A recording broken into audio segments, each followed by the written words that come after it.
Under this plan, the MTA will implement a congestion pricing plan with a reduced daytime toll of $9 beginning in January.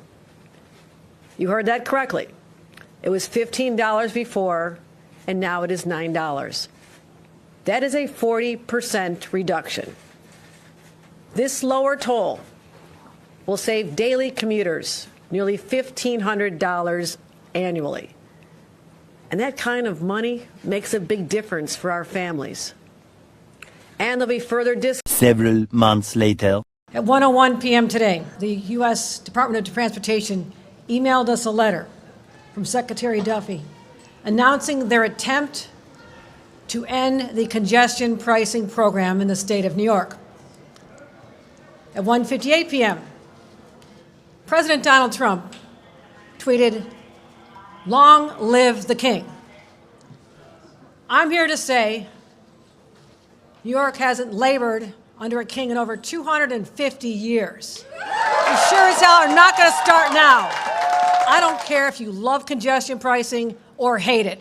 This is an attack on our sovereign identity, our independence from Washington. We are not subservient to a king or anyone else out of Washington. So this is the fight we're in. We're fighting for our residents, our commuters, our riders, our drivers, our emergency personnel. Life has gotten better for those who have asthma, people with illness. That's who we're fighting for. Boy, boy, boy, boy, boy. Have I told you guys that the Trump administration and the Democrat Party of New York, they're currently in a full-blown war, okay? Because President Trump is actually showing these Democrats of New York how to govern, right? That's what he's doing, okay? And he's using all the power that he can in order to protect the American people, regardless of if they are Democrats, right? Most of them vote Democrat. They vote against their own best interests. He's still going out his way to say, you know what? This is not good for the American people. This is not good for the country. And Democrats must change their policies. Like, for example, when it comes to sanctuary cities, okay, particularly the city of New York, that currently is facing a huge problem with illegal immigrant criminals. And Eric Adams, the mayor of New York, is now working with the Trump administration, at least somewhat, to help mass deport the illegal immigrant criminals. Now, the Democrats running the city and running the state don't like that. So they've decided to basically stage a coup against Eric Adams as Governor Kathy Hochul is considering removing Mayor Adams in response to him helping the Trump administration. And I want you guys to listen to Al Sharpton and his comments at the meeting with Kathy Hochul about the possibility of her removing Eric Adams if the charges against Eric Adams, the DOJ charges of corruption, are dropped. Take a look. About, you know, I'm going to stand up for what I believe. I've had friends that I campaigned against in office. This is about what is right and what's going to be a precedent. Reverend, if the charges are dropped, do you think that the governor could still seek the mayor's removal, even if the charges are dropped tomorrow? Again, I just said that there are two ways, I understand, whether or not there's a crime or whether there's enough of an outcry of the city or of a given city that you've lost the public trust. And the question is, if there's no crime and you go to public trust, how do we gauge the public trust? Reverend, she could ask him to resign. Should she do that? You should ask her that. What do you think? What I thought, I told the governor. Right now, was this a political room? Thank you very much. Yeah, so Democrats are really, really, really pissed off at President Trump because President Trump is not only trying to force them to mass deport illegal immigrant criminals, which is just mind-boggling to think about, that you have to force Democrats to uphold a law, right, and to protect their own people, their constituents.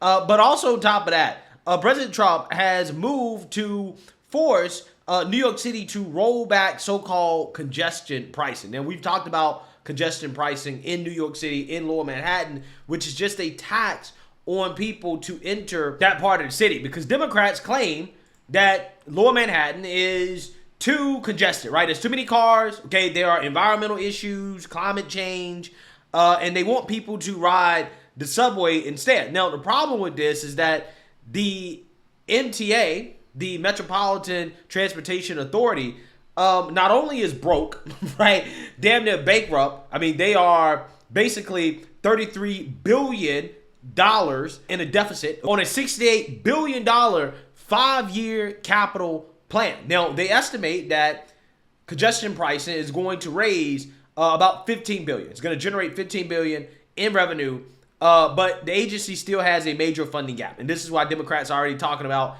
implementing new taxes, more taxes on top of that, because they have poorly managed this entity to the point where basically it's impossible to fund it without exorbitant taxes on the people. But also on top of that, the subways are just unsafe, right? So they spent all this money driving up debt for the subway system, but yet they can't even keep it safe. They can't even do the basics. So now they have to basically tax people to come to work, right? You're paying, what, 20, 30 bucks just to go to work every day? I mean, ridiculous, absolutely ridiculous.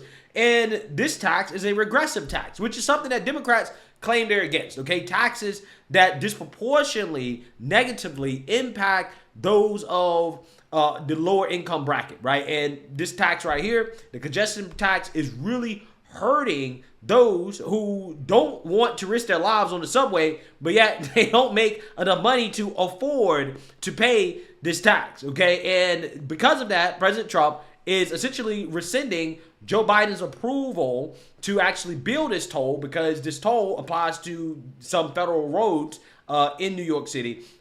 Therefore, they're saying, you know what, we're going to reject this approval from Joe Biden, which will force New York City to get rid of the congestion prices. So I want to react to it because Democrats are once again boohoo whining and crying about something that I think the people, the actual people, agree with. So let's get into it. Transportation Secretary Sean Duffy's moving in to block New York's congestion pricing program here in the city just weeks after it went into effect. And it's not that Hochul was necessarily the biggest supporter of the program, at least at first, because it was supposed to start in June, but she paused it until the last minute, citing potential unintended consequences, then went ahead with it. After months of delay and a few revisions, congestion pricing did take effect on January 5th.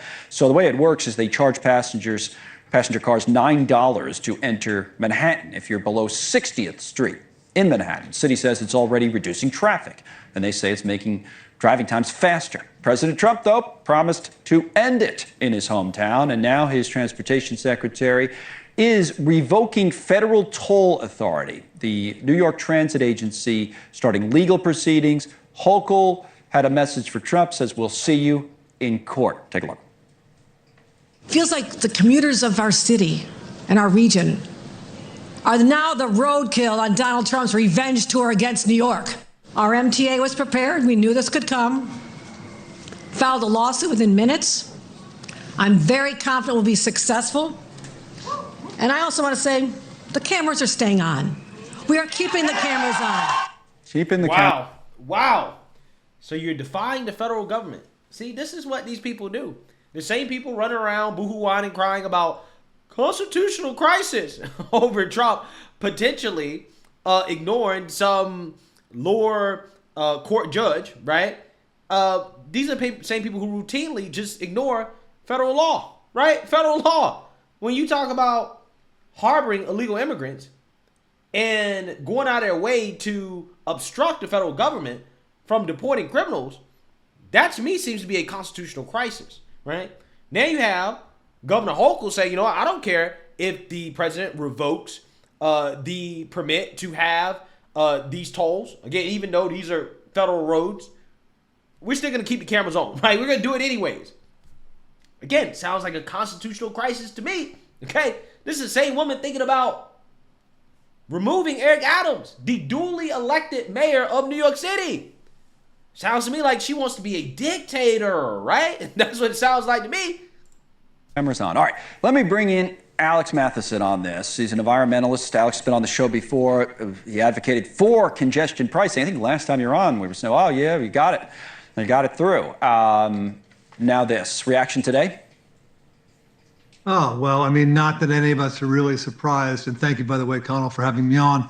Not that any of us are really surprised. We knew this is coming. You can see that from the MTA's very quick lawsuit against the Trump administration to stop this termination of the program.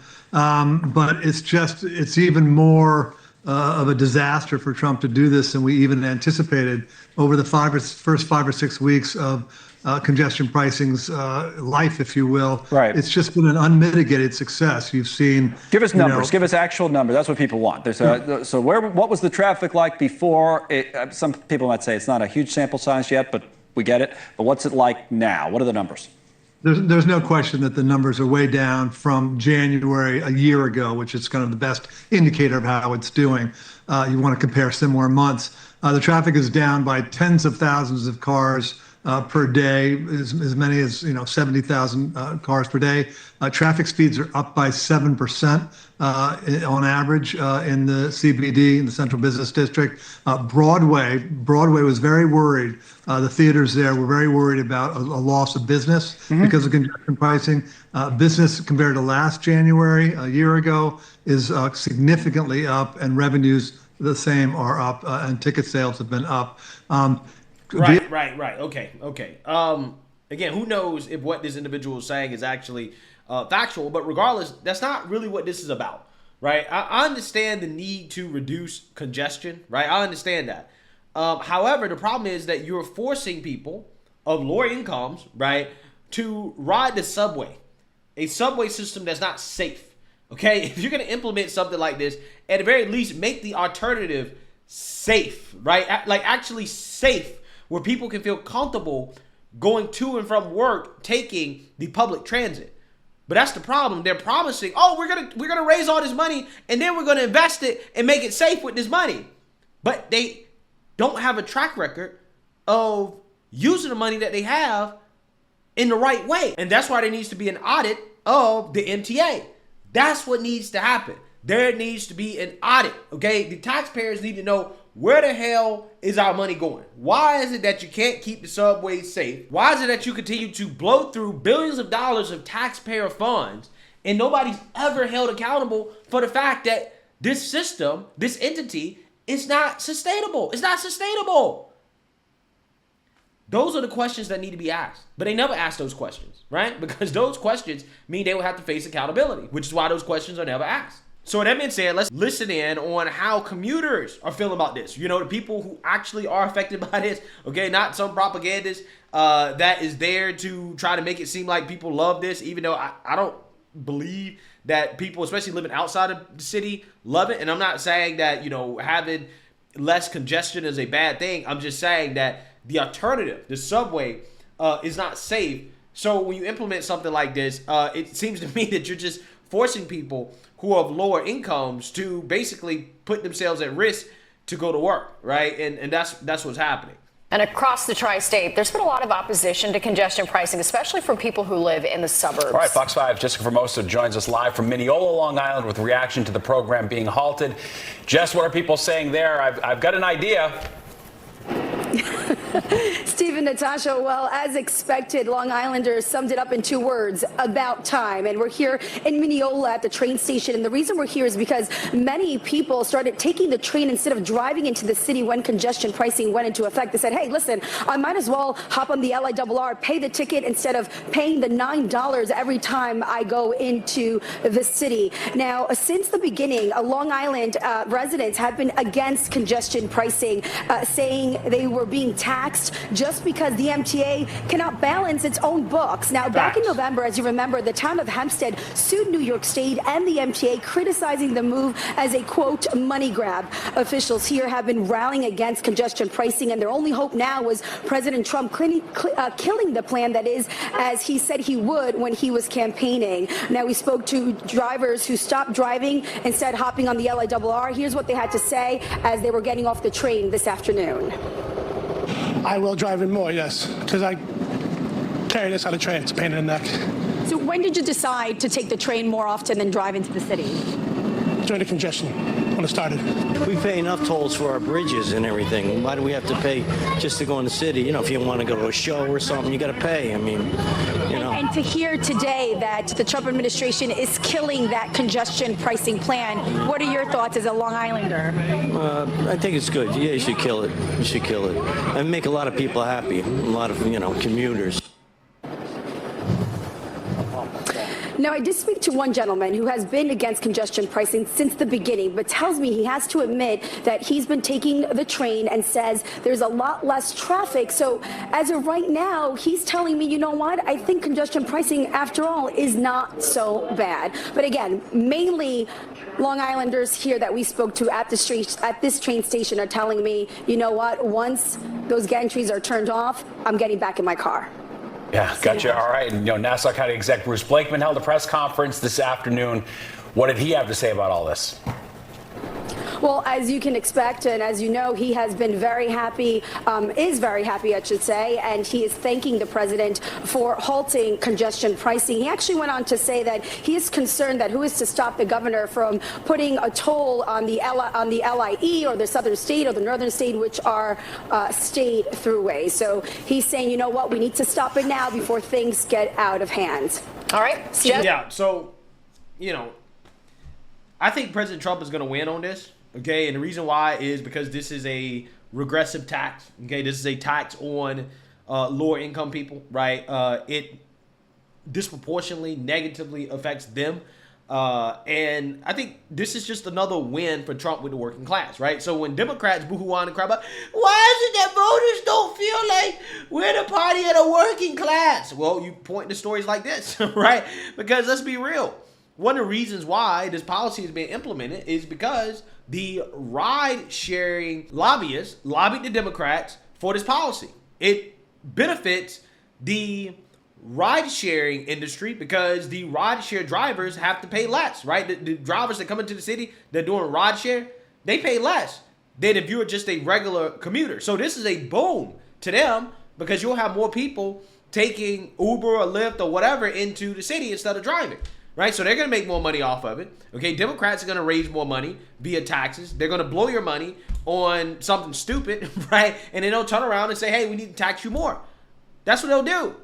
And then they'll say you're a bad person if you disagree with it, right? And that's their party in a nutshell right now. And, President Trump, I think, is playing chess. Democrats are playing checkers, and that is why President Trump keeps getting these wins, okay? This is a working class win for President Trump.